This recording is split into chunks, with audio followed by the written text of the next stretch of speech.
You see this fucking little vibrating speckled cow with a giant lobster claw attached? This child's toy has infinitely more compassion and wisdom than the political and economic leaders in Britain today. To the point where I think this little cow should actually be the leader of the Tory party, and he would probably be a lot more compassionate to people, because I just can't handle watching or seeing more evidence of how the British government, the millionaires and fucking posh boys who are part of the Bullingdon Club in the Tory cabinet. I speak specifically of David Cameron, the London Mayor Boris Johnson, and George Osborne, the little baby-faced finance minister, and Ian Duncan Smith.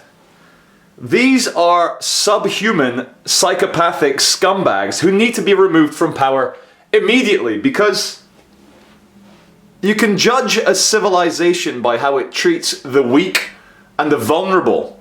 How it, I used to be so proud of Britain for the RSPCA, which is the Royal Society for the Protection of Children, and I'm so confused, I don't even know.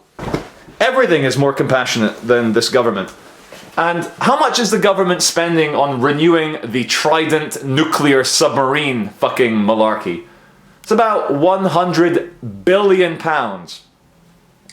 And this is the same government that is cutting welfare payouts for the dispossessed, the depressed, the beaten down, the humiliated. And they're saying, well, we need to encourage these poor miserable people to go out and get a job. And the right-wing press are not mentioning how there are no jobs. There was some advert recently for a Costa Coffee, for one position for a guy to make coffee. Costa Coffee is like the McDonald's of coffee shop chains here in the UK. And something like 800 people applied for the position.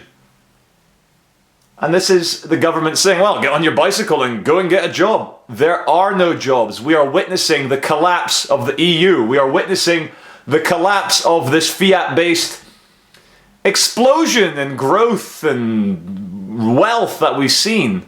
And now, just before it all crashes, it's absurd, isn't it? It seems like the financiers and the government and the military men and all these fucking scumbag billionaires are piling up their bank accounts with money. And I'd like to see how valuable that money is for them when we descend into a Mad Max Road Warrior apocalyptic existence. I mean, I'm watching this show I watch it on BitTorrent, and it's fantastic. The Walking Dead.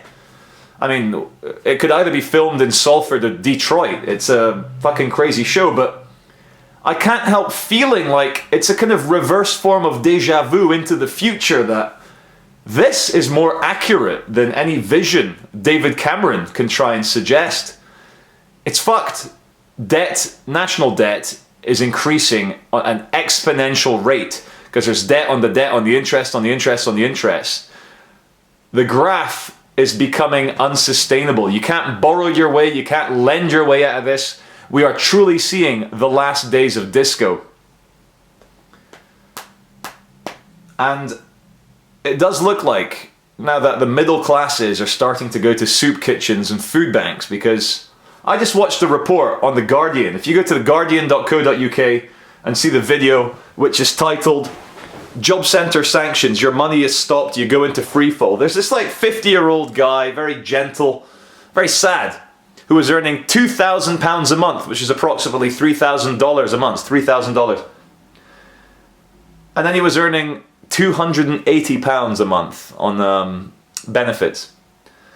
And then, because he was struggling to find any jobs, because there are no fucking jobs, they deemed him to not be searching hard enough for money, and now they've stopped any money for him. So what's this guy meant to do? What? Set fire to himself like that young guy in Tunisia that kicked off the Arab Spring? As tens and hundreds of thousands of young people find themselves in a position forgotten and humiliated by the very people, the state. The state is meant to be the replacement for the state of nature. It's meant to be abundant. You're meant to be able to go out and hunt and go to trees and get your fruit, your nuts, and dig. You get your roots. And this government is making it a prison, the opposite of nature. And for that, it needs to be taken out. And any little power-hungry little asshole that thinks they can go into this government and change it from the inside, you're kidding yourself. Power corrupts. Absolute power will corrupt you. Absolutely. I wish there was a joke. I wish there was something nice to say about this situation. I wish I could see, and up here in Manchester, I wish I could see the downtrodden and humiliated and poverty-stricken and pissed off and frowning people and say, well, it's their fault, you know, everyone's equal, but it's not the case. This is a psychopathically run prison, and the inmates are being starved. Doesn't it remind you of another situation, maybe about 65 years ago, 70 years ago, where inmates were worked to death for free, starved, humiliated as second-class citizens? And this isn't going to end in ovens. This isn't going to end in Zyklon B.